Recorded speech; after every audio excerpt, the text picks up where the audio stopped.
What the fuck is up? Antonio Suave. Today is Reviews Under Fire. For the past 2 months, been just listening to a lot of different shit. I mean, I always listen to a lot of different shit. But you know, we decided we wanted to do a reviews episode. Got a lot of feedback from different people. A lot of people sent us a lot of shit, so this is it. Okay, so like all of these reviews, this is basically my opinion. It doesn't, you know, represent like Interview Under Fire as a whole. This is me. I listen to a lot of different music. I'm very opinionated. So with that being said, I don't want people to get butthurt over some of the things I say. A lot of things I'm just telling you, you know, maybe you can improve, maybe not, you know, however you want to take it. You know, if you want to discuss it further, you know, you can message me, whatever. But if you're just going to be mad and bitching about your favorite artist that I said something about, you know, you can just leave that shit at home. Alright, first album is Dismembering Mary. The album name is EternalTyranny. It's actually an EP. It was pretty good. It's like deathcore, you know, if you're into that. Had kind of like the real style. I don't know if you know what that means, but even like I tried to look up the label, I couldn't find an actual label, but they were under something called chugcore, so you know, it's very chug style. But it seemed like that was more of a promotional and merch label. They're called chugcore, which was actually interesting. But you know, it's kind of nasty. You know, if you're into the whole hardcore breakdown, it's throughout the whole fucking album. Standout songs. I mean, it's a 5-song EP, so I mean, you know, deal with that. But it was pretty slamming. Cover art is fucking sick. My only thing about it, like that's bad, is like, you know, the first 2 to 3 songs are pretty good, but the last 3, they got kind of shitty and boring, and production wasn't that great. Alright, next up is Diekotomy, Riot Boss. They're on HDP, which is Hidden Dojo Productions. You know, I was really surprised by this album because it's actually fun. And, you know, listening to some of these guys' solo work, you wouldn't think that it was necessarily fun. Because you have Rocco Demise, who's, you know, on this monster, he's the beast, horrorcore, and then you have Gangster Shoot 'em Up, Smoke a Blunt, C-Dub the Twisted. I was not expecting this, and it's, you know, people get offended, but it's poppy. It's almost like stuff you'd hear on the radio, and I don't mean, you know, the current state, but, you know, some of the better stuff going on. Standout tracks were A Dark Place, A Long Way, and What. Those are like my favorites. You know, like I said before, it sounds great. It's fun. It's a fun fucking album. And my only thing that I would say negative about it is the cover art. It's fucking horrible. I mean, it's called Riot Boss, and what you get is a bunch of black and like 2 slats of wood from a fence. I don't really know what the fuck that's all about. But yeah, there you go. Alright, next album is the band is Artifacts. It's the Apparitions EP. Couldn't really find the label. I tried. No information was given whatsoever, anything I looked up. But it's kind of like progressive metalcore. You know, I guess, you know, I'm going to call it metalcore. That's the sound. It's not what I would think metalcore is, but that's the label they're giving them. But it is very progressive. Standout tracks were Consumed, Apparitions, and Spectrums. The production is really tight. It's all around badass. And for people that don't get into the more really overly aggressive sound and some of like going towards death metal, this is real accessible vocal wise. So like if you're into the more pop metal sound, which I mean that's not necessarily a bad thing, this is probably more for you. My only complaint is it is an EP. It had 5 fucking songs, so I could have used more of this album. Alright, the next album I'm doing is Opus Copus, and the album title is Opus Copus. This is through Amazing Stranger Records Productions. I'm not really sure. Amazing Stranger.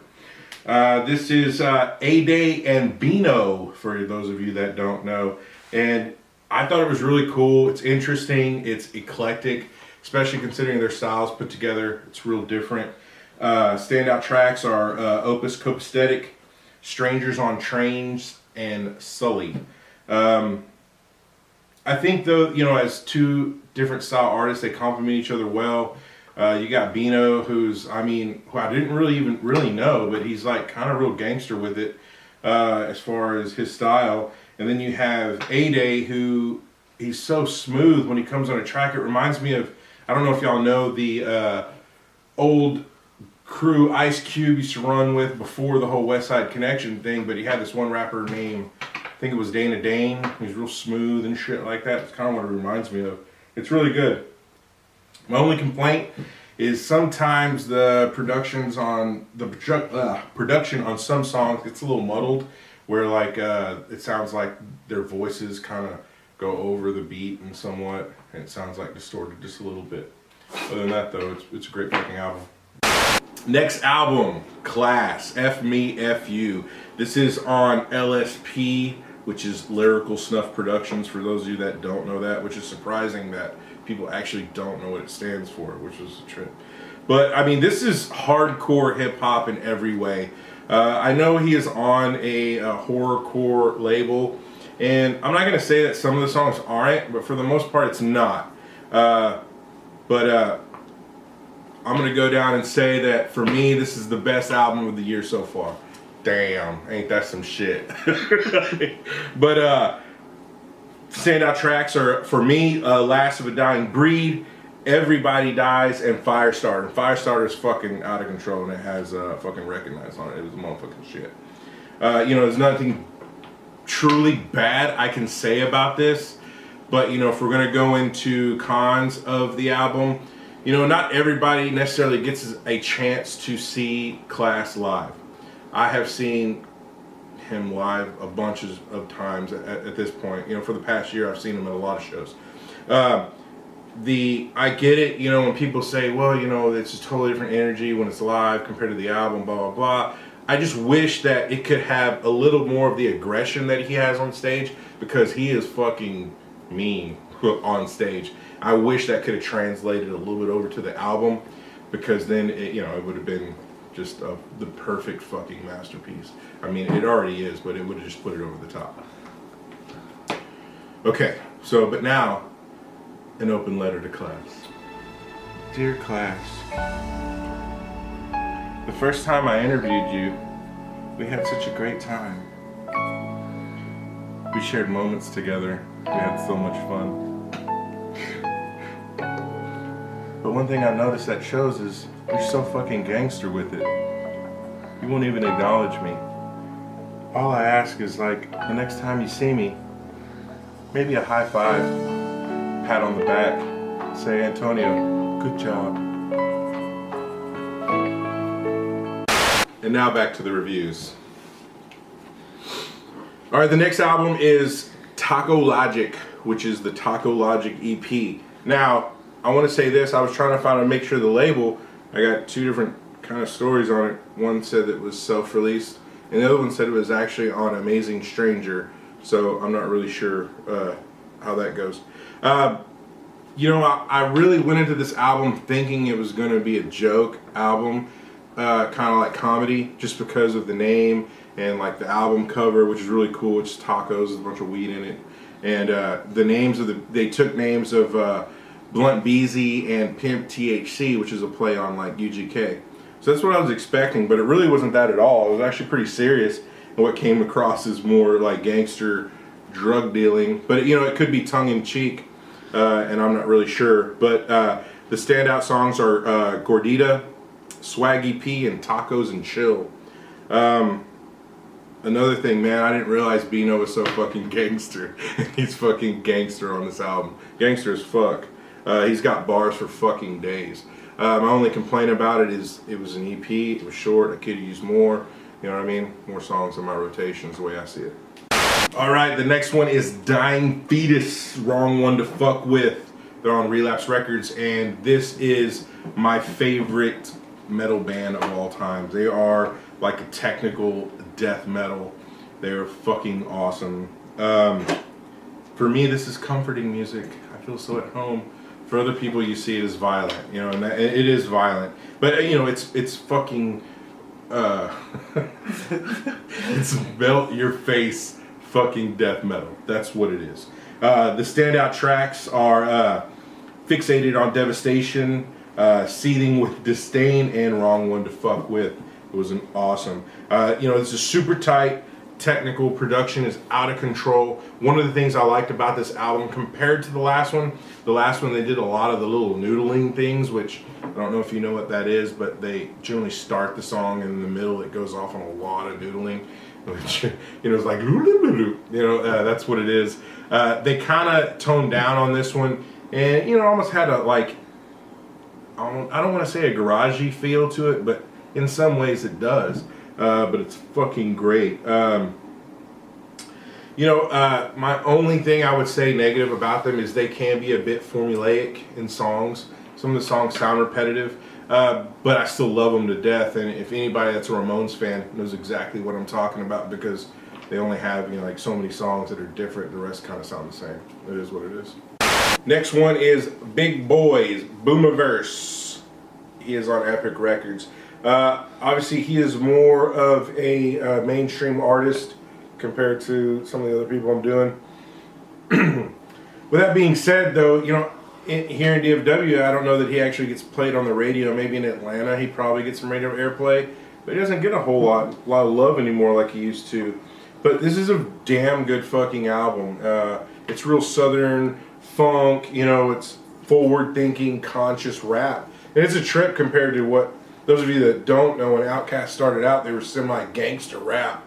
Their first album, you know, it wasn't always like Sorry Miss Jackson, like a lot of people remember. But they've come a long way, definitely. Standout tracks are Kill Jill, In the South, and Made Men. Like I said, it's a solid fucking album. My only negative thing about it is we need some Andre 3000 on it, which I don't know if that'll ever happen again, but that would make this 100 times fucking better. Killer features, like, you know, but it's mainly all mainstream artists that appear, but, you know, more of the 90s style artists that do appear on it.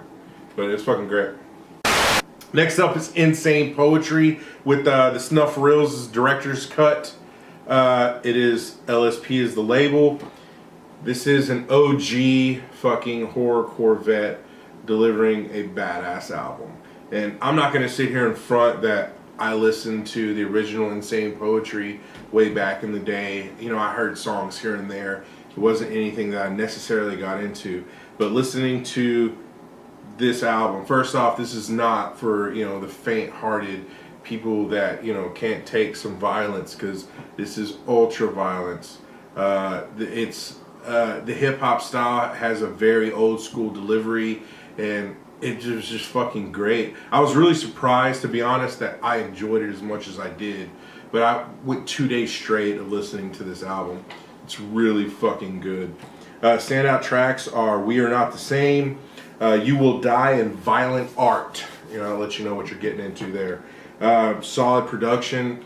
And I have seen 2 different cover arts for this. The one I have is the woman on video being like bound and gagged, and it's pretty it's sick. You know, the only thing bad I would have to say is, you know, obviously with the type of music it is, it can get, you know, a little repetitive on the subject matter. And you know, I've only seen them live once, and I wish it was it's another it's another one that I feel that, you know, I wish some of the energy from his stage presence could be added on to the album, because that would make it fucking just over the top. Alright, next up is Satyricon. What the album is called Deep Calleth Upon Deep. They're on Napalm Records.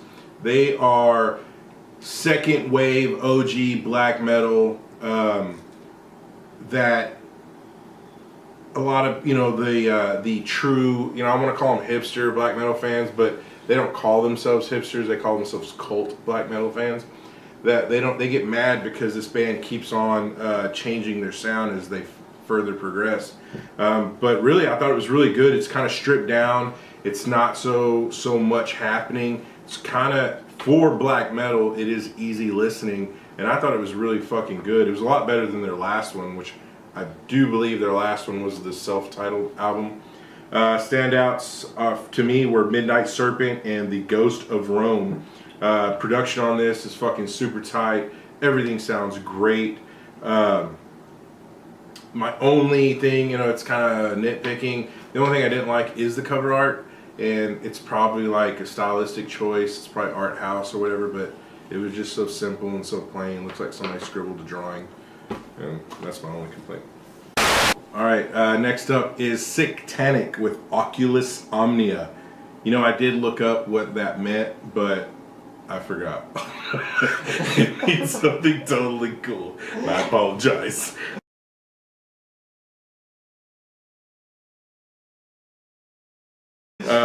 He is on Serial Killing Records, which is SKR, for those of you that didn't know what it stood for. This is another one, man. I'm not going to front that I've just been listening to Sicktanic throughout the years. I haven't. I've heard songs here and there, and it was okay. But listening to this full album, it was not what I expected at all, and it was fucking awesome. It's very smart, you know, emotional, forward-thinking, adult hip-hop album, and I was surprised by that. I was shocked. Even when Corey listened to some of it, it was fucking, he was like, wow, you know, didn't expect it.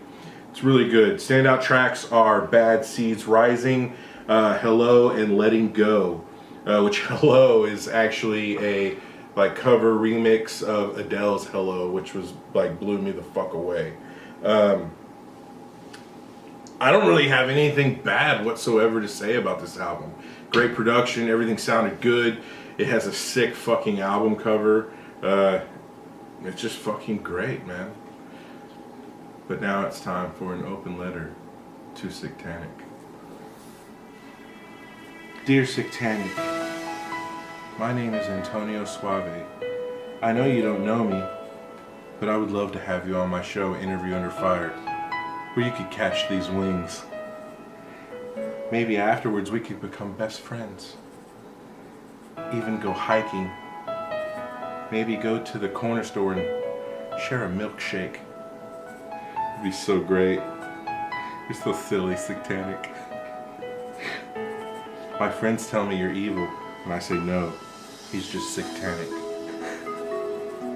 Together, me and you could be Sicktanic and Suave-tanic.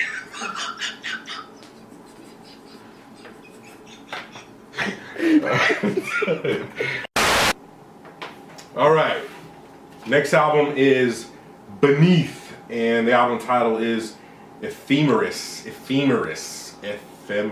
I don't know if I'm pronouncing it right. It is on Unique Leader Records, and this is what they label it is brutal death metal, and I'm a big fan of brutal death metal, but I'm going to say that this isn't brutal death metal. You know, the standout tracks are Ephemeris, if I'm saying it right, and Alignments. You know, it is well produced, but it just comes off as just normal death metal, and for those who don't know, there is a big difference between the two. It does have great cover art, but you know, like I said, they're labeling it brutal death metal, and to me it wasn't whatsoever. And really, most of the songs sound the same throughout. I was really disappointed with that album. Alright, next up is Action Bronson, new album Blue Chips 7000. The label is Vice Records and Atlantic. I don't really know how that works. You know, obviously I'm late to the party with Action Bronson. I've never ever heard him before, and I was told today my opinion was like, oh, you didn't know? I was like, no, I didn't know, but you know, once I started the album, I thought I was listening to Ghostface Killer from Wu-Tang.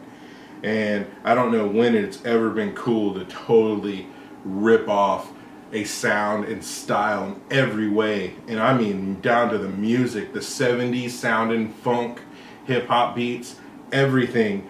I was like, whoa. And then, you know, if I'm like, if you're going to steal somebody's style completely at least make a badass record, and I'm gonna say that he did not. It was a subpar Ghostface Killer album. You know, of the tracks on there, the ones I could find that were the best was Bonsai and Let Me Breathe. And the cool thing about Let Me Breathe is it's an old Fat Boy song he like redid with the beat. And I know that's like before most of y'all's time, but it was like Where the Fat Boys Are Back. I don't know if y'all have never heard that, which was really cool. Most people listening wouldn't probably know who that is.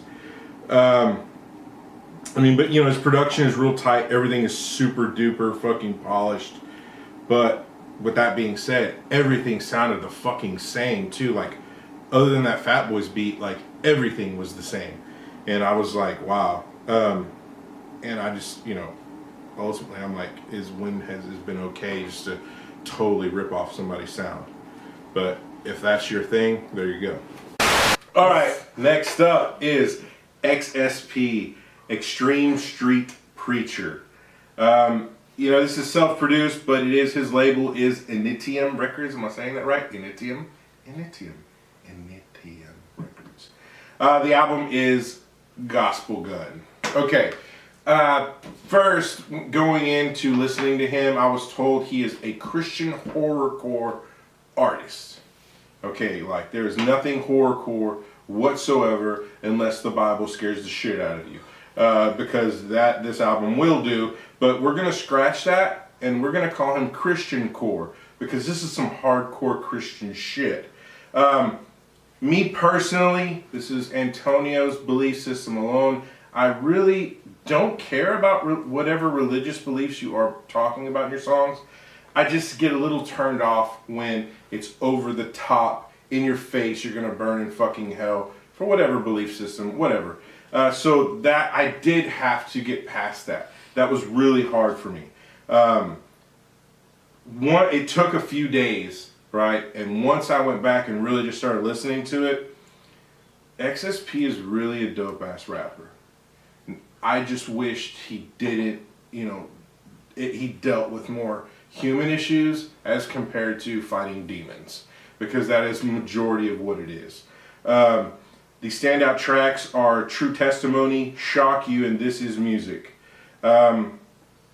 Really, I think that he would have been an awesome fucking gangster rapper because he makes the Bible gangster as fuck. And, you know, people can joke about that, but I'm serious. If you really listen to him, take everything he's saying on a religious level and turn it to street, and it's gangster as fuck. And I wish it would have been more. It reminds me of, like, you know, for those of you who know, The Chronic was like RBX. Kind of like RBX if he had a little bit more gravelly voice. That's pretty much what XSP is. You know, the bad things, obviously, sometimes he wants to say too much, I think. And you lose it in certain songs. You're forcing your lyrics out. That happens quite a bit. And sometimes you just need to simplify what you need to say. People get it, you know, what you're doing. And then the production is really lo-fi. That was sometimes his voice like goes over. You don't even hear the beat anymore because he's fucking forcing the Bible in your face. So, you know, if that's your thing, you know, you will fucking enjoy this album. If you're more into the darker, wicked shit, this is not for you. All right, next up is Shaggy 2 Dope. FTFOMF, which I think is fuck the fuck out my face. Bitch. Fuck the fuck off, motherfucker. Fuck the fuck off, motherfucker? Is that what it is? I thought it was fuck the fuck out my face. Fuck the fuck off, motherfucker. Is that what it is? Yes. It's in the song. Whatever. Okay, this is Psychopathic Records. Okay? I'm sorry if I fucked that off. Alright. But, this is great fucking old school hip hop album. This album is fucking fire. And I'm gonna go on to say that this solo album is better than anything ICP has ever fucking done. And I know a lot of you are gonna hate that, bitch. But, I mean, to me, ICP isn't accessible for everyone. You have to be in that fucking mode, I guess. I could never get into ICP whatsoever. I think I've tried to listen to the other, I think there's one other Shaggy 2 Dope solo album. Am I right? Am I wrong? One other one, which was a Fuck shortened. the fuck off. Okay, yeah, it was a shortened version, and yeah, it wasn't even that great. You know, and that's obviously my opinion.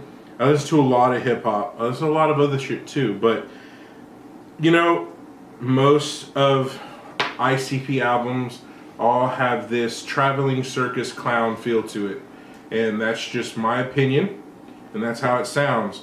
This is outside the box type shit, what the normal shit that they've always done, and this was fucking awesome.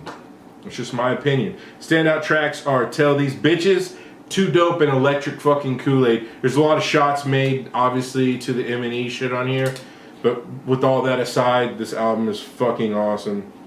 I even put on here, hands down, the best thing Psychopathic has ever fucking released. I don't have anything bad to say about it. And there you go. Alright, next album is Madchild, The Darkest Hour. This is on Battle Axe Records. Definite old school hip hop feel. I'm not gonna lie and say I've ever really listened to Madchild. Have not. I don't know if he's from the East Coast. Does anybody know? Is he from East Coast? Because He's it has from Canada. He's from Canada. Oh, okay. It has a very East Coast hip hop feel to it. He is a, you know, as far as lyrics goes, he's great. He's good. It was great production. Standout tracks are Body Bag, Green Light, and Double Tap. The one thing that I guess it was a good album, but there was kind of a thing that turned me off on this album was, man, sometimes it could just be a bit boring. Sometimes it's like he's setting you up to like get you real fucking hyped up, and then it just goes boring. Like he just fucking showed up and wasn't really feeling rapping that day, and that's how it comes across, in my opinion. All right, next up is Buckshot, Weirdo. This is mob style music is the label. This is fucking hardcore hip hop. Hardcore hip hop at its finest. It's a really good album. It's solid all the way through. Standout tracks are Hellions, Monster, and Out the Way. I put on here, you know, it's a great fucking album, and it has awesome features. You know, whether it be Lil White, Bubba Spark, Stevie Stone, Ritz, and there's fucking countless more. It was a great fucking album, and I don't have anything bad to say whatsoever about the album. Alright, next up is Lyte with Psychopathic Monster. This is Psychopathic Records. I really feel he is going to take Psychopathic Records to a new era. You know, you know, you read, there's a lot of haters because he is something totally different than anything that's ever really been on Psychopathic as far as like lyrical skills and sound and style. Everything is totally different. But I feel Lyte is the truth, you know, and I know a lot of people diss him, whatever, but he's great. Standout tracks for me were No Sleep, On My Way, which is my absolute favorite song on the album, and then Ain't Like Us, which was great. It's all around solid album, production, beats, fucking killer, and I don't even know that he could do this. I think he could do this fucking acapella, and it would have been fucking monster. Only thing negative I would have to say is they did that whole fucking marketing scheme where they had like 3 or 4 different versions of the album. That's fucking lame. I'm not trying to hear that bullshit. That's you just trying to cash in on shit. I think that was fucking horrible. That's my only bitch about it. Alright, next up is Cursed Earth with Cycles of Grief Volume 1. This was an EP. The label is UNFD, which stands for something unified. I don't remember. Sorry. You know, but this is a great album, man. It's dark, it's heavy, it's fucking dirty, it's raw, it's scary. The sound, you know, for anybody that listens to old school like Ringworm, this is more of that, you know. I wouldn't say necessarily the stoner sludge, but that dirty rawness that goes in a lot of that shit with like hardcore. It was really fucking good. It's a 5-track EP. Every song was fucking great. You know what I mean? It's super strong, aggressive, and I can't say this enough. It has a dirty feel to it. But, you know, the topics they deal with, like abuse and destruction. You know, they deal with a lot with nature and growth from that. It was really good. you know, and I put on cons that, you know, it is raw production on it, which normally when it comes to metal and like death metal, I like it to be very super polished. It sounds so much better, but it's kind of fitting with the whole sound. And of course, I wish we could have a full length. That would have been so much better to have more music. But there you go. Next up is Lost Art Legacy with Cloud 9D. I don't know if that's supposed to be like 9 dimension or is it like 9D, like 9D. I don't know. Sorry. This is a self-released album. This is a dope fucking album. Super fucking swaggy. Their you know, they say they're urban shaman swag, which I say it's real psychedelic fucking hip hop. Standout tracks are Psychedelic Relic, Scrupulous, and Cyber Highway. This is fucking super fun, laid back swag, you know, load your bowl and fucking smoke out type music. Not that I know what that's all about, but you know what I mean. That's what this is. It's fucking get high and let's discuss the fucking cosmos hip hop. You know, only thing I would probably say about it is, you know, production on some songs sounds a little bit off. But you know, with some of this self-produced stuff, sometimes it's how it goes. Next up is Impulse. Album is called Dusk. Could not find what the fuck labels on. I don't know if it's self-produced or not. You know, this is a metal band. They blend, though, like every genre, pop, punk, hardcore, and metal all in one. It was really good. You know, quality on it. The sound was very fucking clean and crisp. Standout songs would be Revenant, Haze, and Clairvoyance. The only thing I would ask for is, you know, at some points when you get to metal, I like it to be aggressive. You know, I like to have all throughout the emotions, but I think aggressive is a really good thing to have, and they didn't have it as much. It's a little too clean at times. A little soapy. Alright, next up is Concealed in Clouds. It is, the actual album title is Aspire, a Prize, a Simple, Arise. And all I could find as the label was Concealing Clouds, so I guess it's self-produced or put out as well. This is pretty metal at its finest. Kind of pop punk. Man, this is like a skinny white boy with long blonde hair whipping it in the wind. That's the best way I can describe this music. Okay. Standout tracks are Incognita, Transition, and Phenomenits. All right, I don't know if they're creating their own words here, but I mean, it's beautiful. It's a beautiful metal album. It's good. Sometimes just too pretty. You know, and that was my thing. After so much of this album, I can only take so much of this pretty metal music, which isn't bad, but it can be overbearing. And I wish, even at the times where they get aggressively vocal, it's like, I'm not scared. It's like a dude with a barking Jack Russell Terrier. It's like, no. You know, you're not scary, dog. You know, that's just how it goes. I could use a little bit more violence. You know, for fans of like Rise Against, you know, that's kind of the sound. I feel the same way about them. But they're even a little more rough and dirtier than this band was. I don't know if you listen to like Born of Osiris. That's a pretty aggressive metal band, but if you take them and made them pop punk, that's what you get. Next up, Nyro The Madman with Schizophrenia. And this is Wicked Tendency Records this is on. This is backwoods emo horrorcore. I was really surprised at some of the topics that he handles. They're kind of all over the place. They're not just all lumped in one disgustingly gory thing there. Yeah. Standouts, Dead to Me featuring Tim Torment. Alright. Better Life, which he said that a lot of people don't like. But I guess topic-wise, that was what I was looking at more than anything. And then Flawed by Design.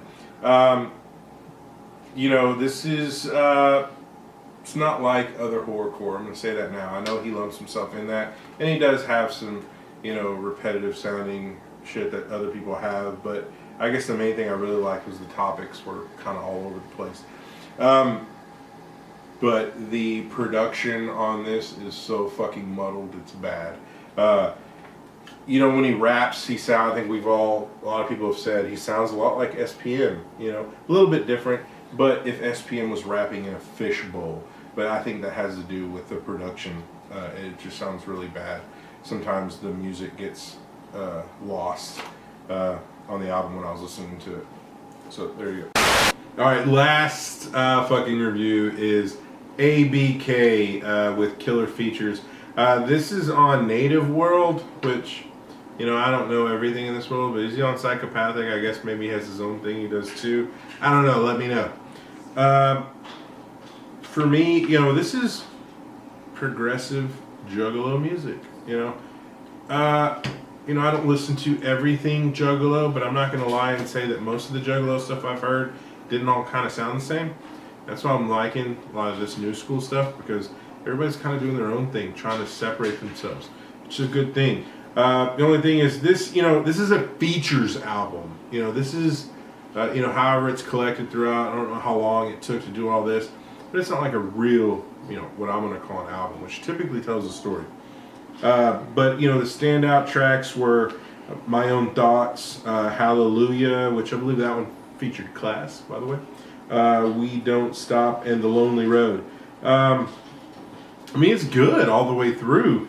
There's not really anything bad. Production on it was really good. The only thing I would say on this is it kind of like almost every song had kind of the same feel. There was no like ups and downs and, you know, mids, which I kind of like having an album kind of go all over the place. Tells more of a story that way. But yeah, it's fucking dope. You should check it out. Well, alright. That was Reviews Under Fire. Just remember, these are all Antonio Suave's opinion. I listen to a lot of fucking music in a week. I don't know if y'all realize how much music comes out, but I am, you know, for the most part, paying for a lot of fucking music. My collection at home is killer, just from like hard copies and digital. It's out of control. I'm a fanatic in the true sense of the word in every way. So, you know, I'm constantly always listening and learning from new stuff all the time. So, y'all take it easy. Y'all keep it burning. It's 8 a.m. in the morning. Fuck your sleep.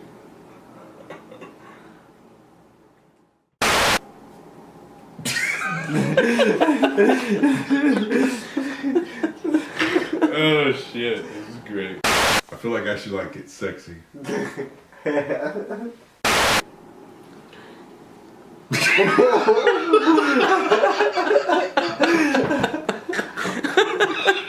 Come on! That is weird. Okay.